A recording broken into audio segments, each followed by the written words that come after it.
All right, we're going to drill a couple more holes now. This time it's going to be for the threaded bolt. This is a 1/4 inch by 24 inches, and the reason we're going to use this is basically it's going to hold our hood open at the appropriate width, however way you want to set it up, to give it a nice kind of reflector shine. So what we're going to do is we're going to measure on all 4 sides and drill all the holes. I'm going to go 1 inch in and about 1 inch up on each corner. So I'll get my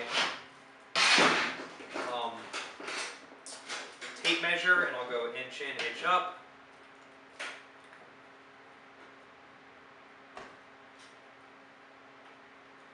I'm going to do this on all 4 sides, and then I'm going to drill the holes.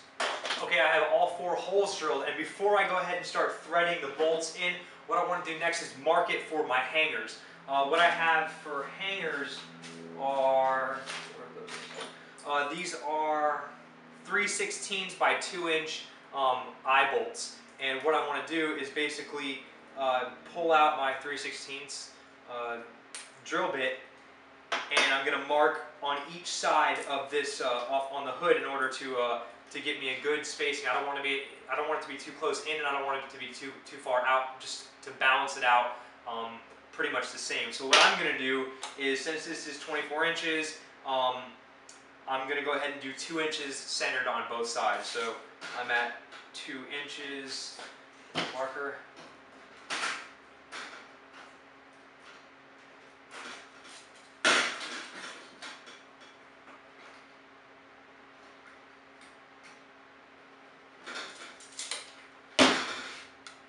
Okay, I'm going to go ahead and drill the holes and then put the bolts in.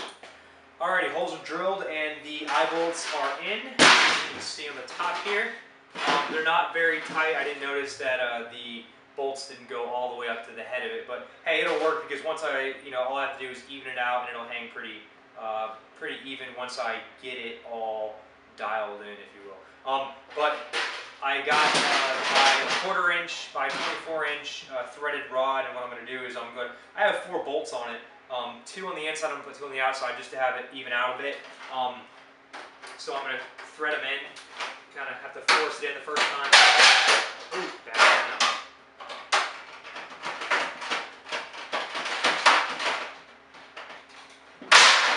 There we go. And once you get it in, all you have to do now is just kind of thread the bolt all the way out to the sides, and you're going to hold the hood open. And a good way to make sure that you balance this properly is if you go ahead and measure one side and then keep them both about the same. So what I'm going to do here is I see that this one is 3.5 inches. Here I'm at right under 3. So I want to kind of even it out on both sides in order to get the most balance that I can get. Alright, so you got it all set up now. I have mine with 3 inches on each side, and that gives me 19 inches of openness, if you will, across the center of the hood. One thing that I have noticed so far is that if you, this is a very good idea to use these threaded rods for a number of reasons. One, you can keep them open as far as you want, and 2, because sometimes you're not going to have a proper balance. So when I hang this, it's going to be leaning more towards the side away from me. So what I can do now is I can just go get 6, 8, 10, or 12 1/4 inch bolts, and I'm just going to hang them on this side in order to balance this all out. That'll help a lot just to give me a flat, level surface. So now comes the fun part. We're going to go ahead and start the wiring, and this is the interesting part for me. I've never done this before, so we shall see how this works out. So basically we have two wires coming out of this. We have a hot and a neutral wire. The black is the hot, the white is the neutral. And what we're going to do is we're going to go ahead and use our 9-foot extension cord that I got for like a $1.79, and we are going to just chop off the head of this thing. Alright, so now how do we figure out which side is the hot and which side is the neutral? One way to do it is to look at the head of the plug. The smaller of the two pieces is the hot side. So let's see if there's any distinguishing marks. On the hot side, it's smooth on this edge, and on the neutral side, it's got some ribs. Let me see if I can't get that a little bit closer for you. It's smooth here, and you can see from the small tip, and then this has got ribs. So what we can do now is just go down to the end here, and we'll split with our knife. We just want to split it enough, and then we can pull, pretty much pull free and go from there. I lost a couple of wires because, you know, hey, I'm not a genius at this thing. So we have 9 feet. I don't need all 9 feet, so I'm going to go ahead and just cut it off even here. And then from here, we're going to go ahead and just start stripping the wires. So you got your wires stripped now, and you pulled off the wire savers or protectors off of your mounting receptors. And all you're going to want to do is just find which one's which. So this one is smooth, so smooth means hot. So I'm just going to take this and put it in between the 2 black ones and kind of spin it around just enough to where everything touches and connects.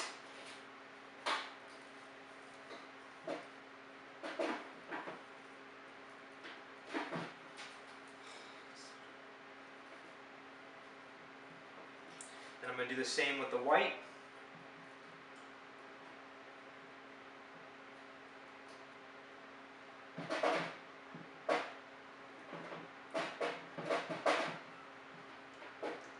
I'm going to spread them apart. And if there's one thing that putting up the same ceiling fan 6 or 8 times has taught me, is you always test it before you tape everything down. Alright, so I have all my lights in. They're not taped yet. And I want to, you know, disclaimer, be very careful when you're doing this because you have exposed wires. You don't want these 2 to touch. And so I put all my bulbs in. You could test with 2, but hey, I figured why not put them all in, because last thing I want is to tape it all up and then have to rip it down because one of the 4 bulbs don't work. So let's give this a shot. Whoa! And we have lights. There you go. Very easy, simple, quick, and inexpensive grow light to supplement or, hey, use as your primary source of light. I'm going to go ahead and tape this up, and then I'm going to hang it up and see how it looks in the tent.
And we are done. Like I said earlier, you may have to weight it or kind of tie it to something in order to get to hang properly until you can make it out to the hardware store to pick up some weights or some more nuts. I'm gonna go to Lowe's probably tomorrow or something and pick up a handful more nuts in order to let it hang level easily. Like I showed you earlier, this is how I mounted it up to the racks, and now I reinforced the T5 with it. Now pretty much I have the entire space inside here optimized for grow space. Now I can kind of uncrowd this area. As you can see, some of these seedlings that just popped up, I have to actually pull this off because these all popped up overnight. They're kind of reaching towards the light. Now I'm gonna pull these 2 flats and put them under here. This is like my death flat, dun dun dun dun dun dun dun dun dun. Anyways, and this is the one that kind of I tried to save earlier. But now I have all this extra space. I would say anywhere from 10 to 12 full inches. Pretty much I can put a flat each way under here in order to get more space and free up the space under the T5. But it was super easy to put together, and it took me only about 1.5 hours total work time to get this whole set up. So if I can do it, and I'm pretty much an idiot at DIY projects, any of you can do this. And like I said, it costs anywhere between $30 and $50. Super simple, fun, and really gratifying because now, hey, I have my own light that I actually put together. And I'm actually pretty excited about it. I can't wait to call my dad, who told me that if I started messing with wiring, I need to have the fire department on standby. And look, it's wired and it works. So I really appreciate you guys taking the time out and watching this. If you have any questions, go ahead and post. I'm going to go ahead and post the item list and supply list at the bottom. And link to my Grow thread. And like I said, I really appreciate you guys taking the time out and watching this. And if you have any questions, let me know. Thanks. Take it easy.